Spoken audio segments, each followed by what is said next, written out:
Is buying a condo on pre-selling stage better?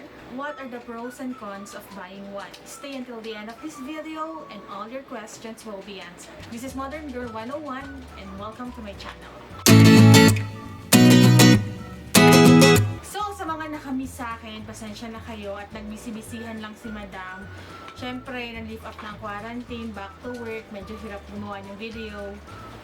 At saka nag-aral din kasi ako, may bago na akong hobby ngayon, marunong na ako maglaro ng Mobile Legends.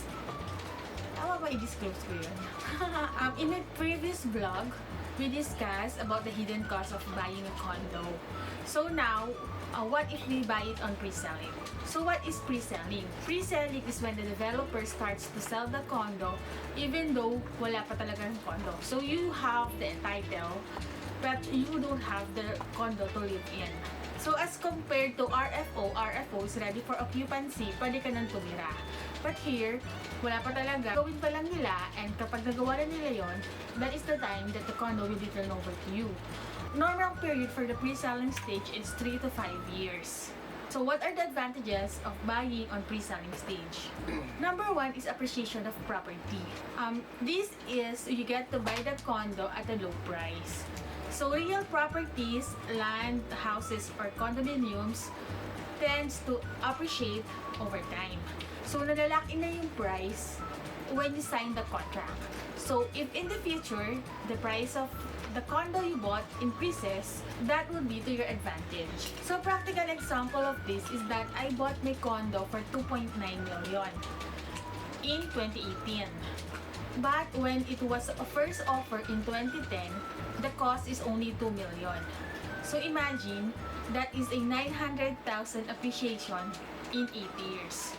So sana kung may pera ako noong 2010, nakuha ko siya ng 2M. O, diba? Malaki. So yon, lahat ng advantages na yon, yung appreciation in value, mapupunta sa buyer.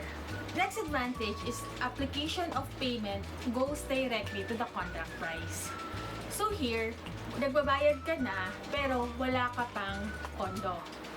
Ang advantage nun, lahat ng binabayad mo goes directly to the contract price. So, pabawas na pabawas dun sa contract price. With this, wala kang ibang interest factor para ka lang nag-i-installment or nag-layaway ng condo. I'll explain this better with mathematical situation later. Next is lower amount of loan needed. Yun. Dahil nga naghuhulog ka na, mas maliit yung uutangin mo, lower amount of loan needed. Dahil nga naghuhulog ka na, so kapag na-turn over na yung apartment sa'yo, mas maliit na yung uutangin mo sa bank or sa pag-ibig.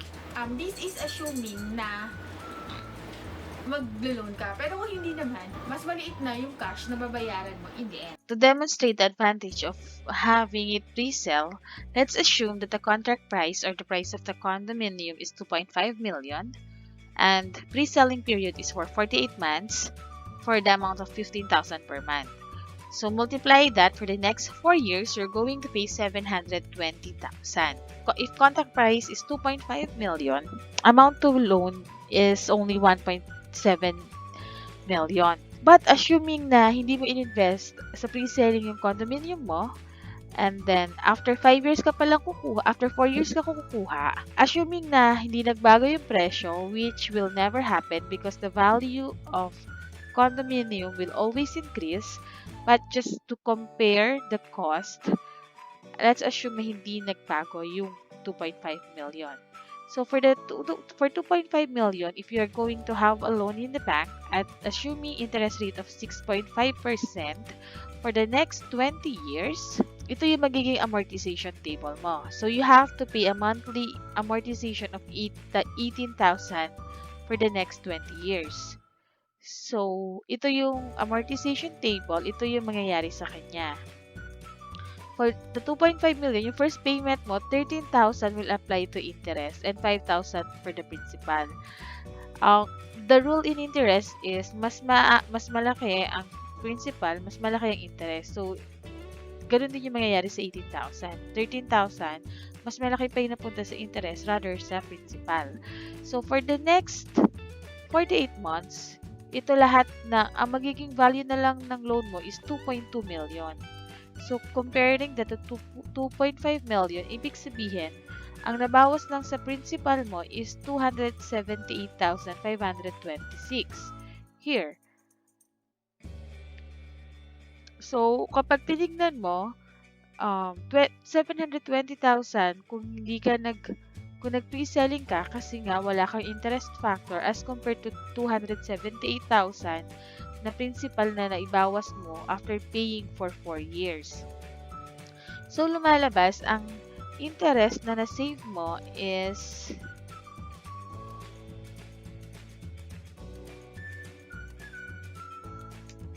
441,000. So, now, if you will say na okay lang yun kasi at least yung 441, at least hawak mo yung pera nung 4 years. Pero kung yung pera na yun, for example, i-invest mo sa ibang business at hindi ka naman kumita ng 441,000, ibig sabihin, lost opportunity na ito. So, sayang yung 441,000 imbis na masisave mo pa yon. That is mostly on the financial side. Other practical aspect of buying pre-selling is that you have the priority to choose. For example, if you get a medium-rise condominium, you have the priority to choose kung anong location ang gusto mo. You might want it near the clubhouse, near the entrance, near the parking, near the amenities. If ever naman na high-rise nung gusto mo, you have the priority to choose kung ano ang gusto mong level. For example, some people want lower level para hindi na sila nag-elevator or yung mga may takot sa heights. Yung iba naman, gusto nila nasa pinakataas, pinakatuktok para hindi nila naririnig yung sound sa baba. So, if you get into pre-selling, you have the priority to choose. Kasi kapag na-offer na siya in public, kung ano na lang yung may iiwanan, doon ka na lang. So, what are the disadvantages if you buy pre-selling? Number one, this is not a liquid asset. So, para kang sabi ko nga kanina, para ka lang nag-iipon sa alikansya. But the thing is, ito yung alikansya na hindi mo pwedeng dukutin anytime. Because it's not a liquid asset na. So, hindi mo wala, unless you want to sell the title, doon mo lang siya maliliquidate. Pero if not, kailangan mo hintayin talaga yung actual turnover. Number two, there is a risk of delayed or discontinued project. So, syempre, time is a factor. Maraming pwedeng mangyari in the next 3 to 5 years. So, pwedeng ma-delay yung condo mo, or pwede rin naman siyang hindi matuloy. Kung hindi man matuloy, magababawi mo pa rin naman yung pera. Pero, sayang yung time na in-invest mo, di ba? But this one, this can be mitigated if you will do your research properly. Find a developer na trusted at talagang nag-deliver on time. Next, possibility of new or better project could appear. Marami nga pwede mangyari in the next 3 to 5 years.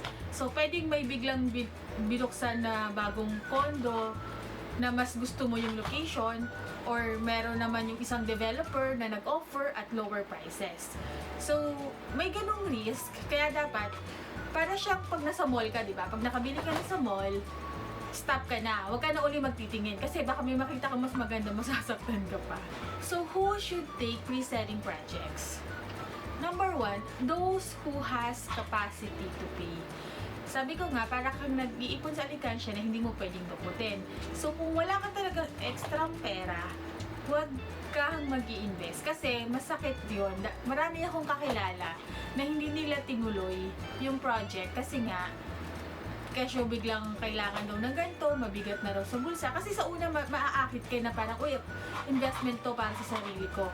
Pero, over time, yung naglalabas ka ng pera na hindi mo napapakinabangan, bumibigat at bumibigat yon. So, unless you have the capacity, unless kaya mo maglaglag ng pera na hindi nag-aabang agad or ng immediate return, don't buy pre-selling. If you're renting and you want to invest in a condo, kasi masakit din naman yung monthly rent mo na walang pinupuntahan, okay, go. Pero you have to take more consideration kasi dodoble for the meantime yung binabayaran mo.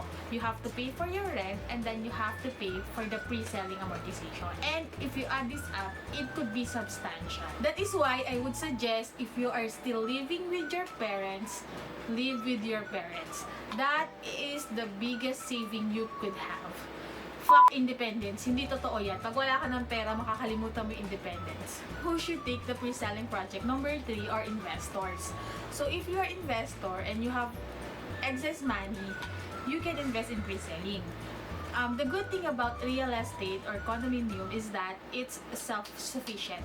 After mong mabayaran yung pre-selling stage and then na-turn over ng apartment, so once you have it rented, more or less the amount, the rental fee that you have will equal or may konting sobra doon sa monthly amortization mo in the bank. Para kang nagbayad ng 4 to 5 years and then self-paying na yung condo mo. So, as an investor, para pwede mo na siyang kalimutan muna and then kuha ka ulit ng panibagong condo. So, parang nag-iipon at nag-iipon ka ng passive income. I hope you like this video.